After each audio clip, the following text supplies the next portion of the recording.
My name is Robin Harry.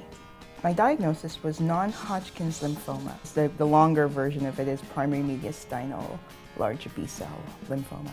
I was looking online for other patient stories, just to see if people had gone through the same kind of cancer that I had, or like what to expect from chemo.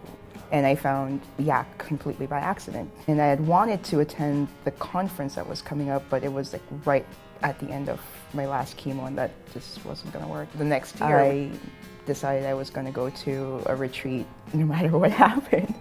So I went to the Retreat Yourself East in Nova Scotia, and that was one of the best experiences I had ever had. Not only was the place that we went to beautiful, it was great being surrounded by a lot of people who knew what I was going through.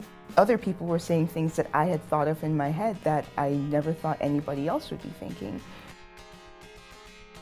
By the time that I went to the retreat, I had already finished treatment, and I was in a completely different place than I was during treatment. I was struggling a little bit more emotionally than I was during the whole actual cancer process.